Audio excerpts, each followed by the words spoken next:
And see, it's not important how long you live. What's important is how you live.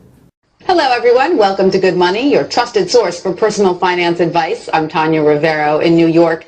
Ever wonder what it would be like to work from home? With advances in technology, more and more people are looking for home-based jobs that could easily give them the flexibility of setting their own hours and perhaps find a better work-life balance.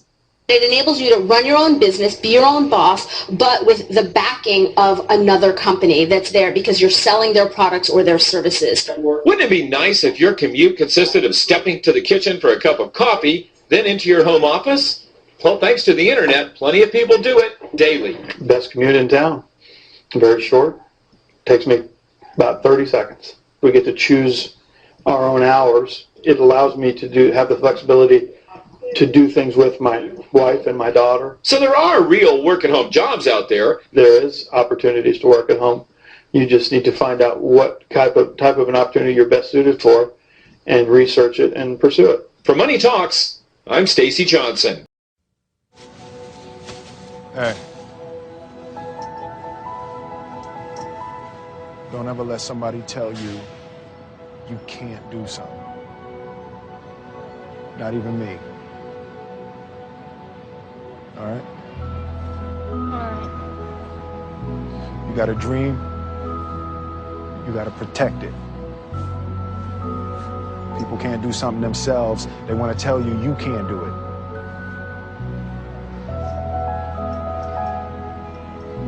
You want something, go get it. Period.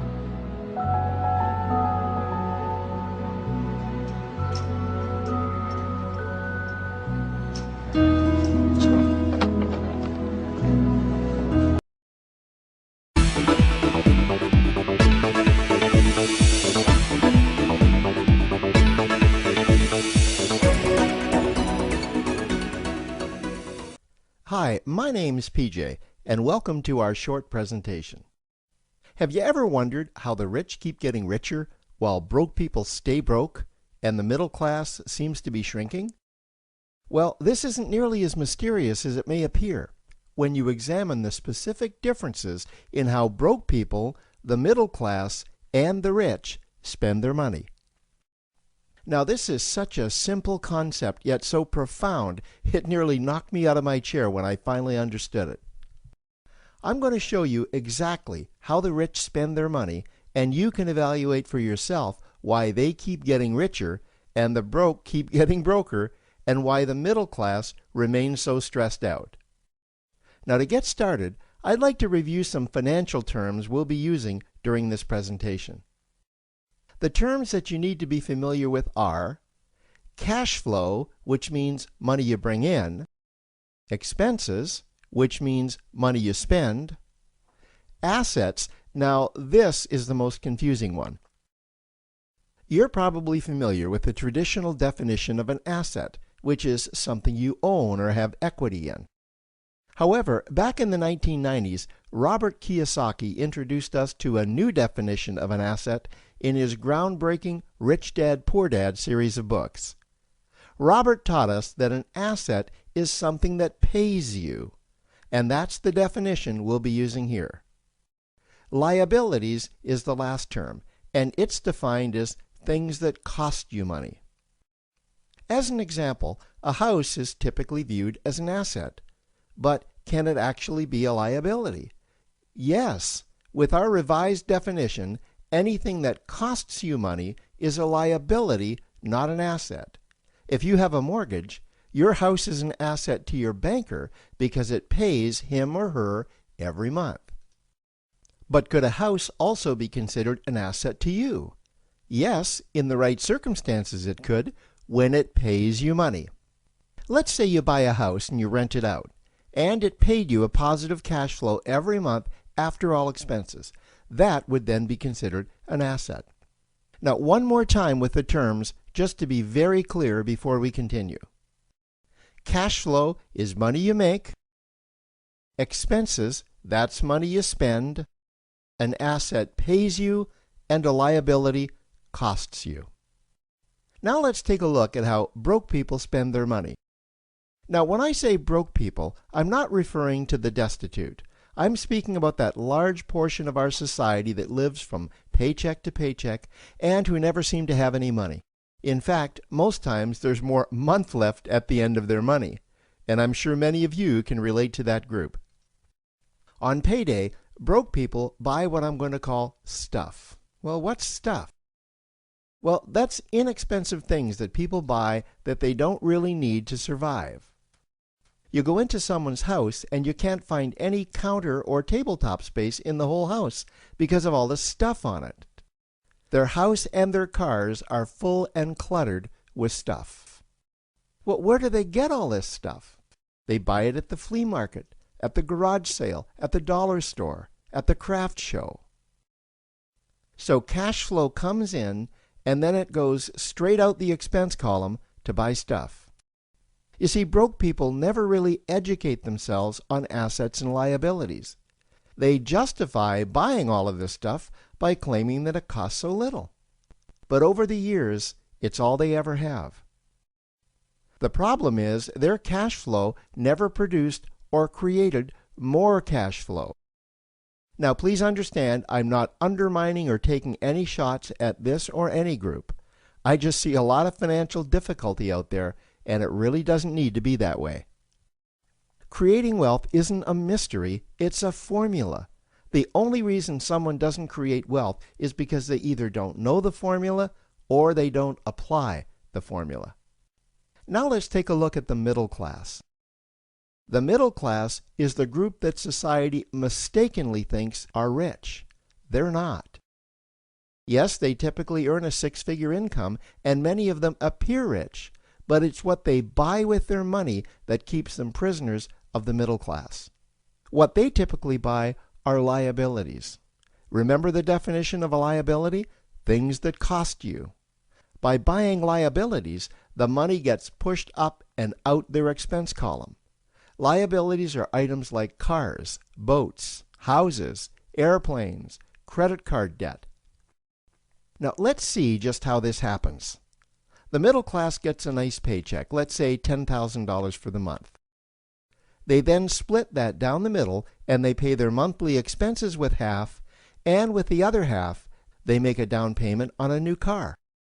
The car costs $5,000 down, and after they add on the insurance and the maintenance, that liability now costs $1,100 new dollars every single month. A few months go by, and they want a boat, then a vacation home, a Rolex watch on their credit card, a vacation on their credit card. And before you know it, their liabilities have raised their expense levels to near or above their income levels. They actually spend equal to or more than they make. Meaning that they have to go to work and make a certain amount of money every single month just to cover their liabilities. The other important issue with both broke people and the middle class is that normally all of their cash flow is dependent on their own effort, meaning that they've educated themselves to exchange their knowledge and expertise for someone's money. Also, the money they earn is usually the highest taxed form of income.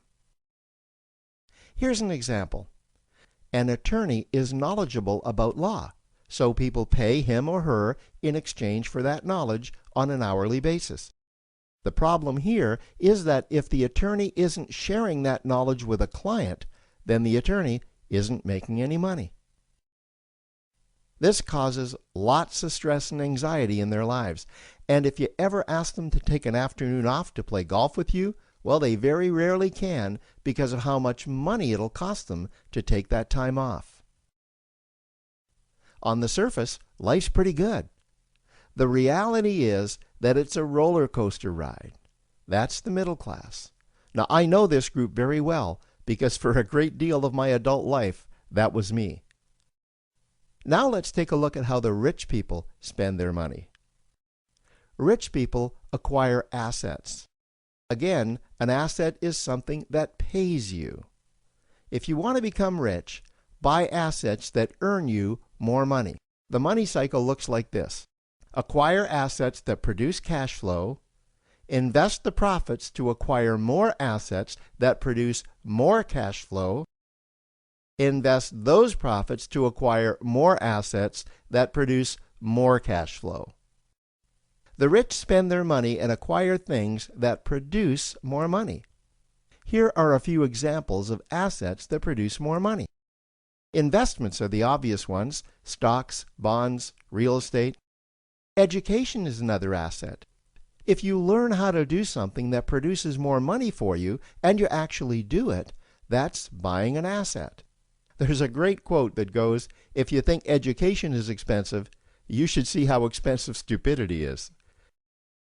Another example of assets you can acquire that pay you are cash-generating opportunities, especially those opportunities that can create a passive cash flow. Passive meaning that once you build it up, the money continues to flow whether you're still building it or not. Here's a small example. Let's suppose you bought a pinball machine and you put it in a barber shop, and you don't spend any of the profits. You save them until you can buy another pinball machine and put it in another barber shop. This, by the way, was Warren Buffett's first business. If you don't know who Warren Buffett is, he's one of the top 2 richest men in America. The rich are extremely eager to find those passive cash-generating opportunities because those opportunities continue to pay them month after month, year after year, long after they've stopped working the opportunity. You know, I see this happen again and again with successful entrepreneurs. They find a passive cash flow stream that they build up, and it continues to pay them month after month, year after year. They then take those profits and multiply them in another passive cash-generating opportunity, and then again in another. In conclusion, here's what I've learned over the years. You can't find these passive cash-generating opportunities unless you're open to hearing about them. Then, once you find them, you must be willing to see what fits you and then act. Now, the reason I say this is that I once answered a hokey little ad that I ended up generating 7 figures from, simply because I answered that ad and then took action. These opportunities are out there, you just need to find them. You also must be opportunistic enough that when the right situation does present itself, you don't miss it. So remember, broke people buy stuff, the middle class buy liabilities, and the rich acquire assets, preferably cash-generating opportunities that can create passive cash flow. They then take that cash flow and invest it in another asset that produces more cash flow. That's the wealth creation formula. Now, I trust you found this introductory information helpful. Now, to learn about one of the greatest cash-generating machines on the planet, click on the link below to proceed to step 2. Well, the lure of working from home and making money at it is big. That's why our Work at Home series has been so popular. We've been featuring local work-at-home jobs that really do work. Today, meet a Cherry Hill mom who's made a go of it. I worked in television for years. I started out at NBC 10. And from production assistant at NBC 10, Patty Feeney went on to full-time work as a producer at Banyan Productions. But long work days and the birth of her son forced her to make a change. After I had my son, I just never saw him anymore. I was giving him to the babysitter before dawn and picking him up after dark. So Patty found a way to work from home, because working from home gives her the time to raise her 4-year-old son and 2-year-old daughter. I think it's the best of all worlds because you do get to spend your life with your kids. I just love to talk with my kids. I love to see them develop. Advice for other moms who want to get into a work-at-home business? Research and just take a look and keep your mind open to find a different opportunity.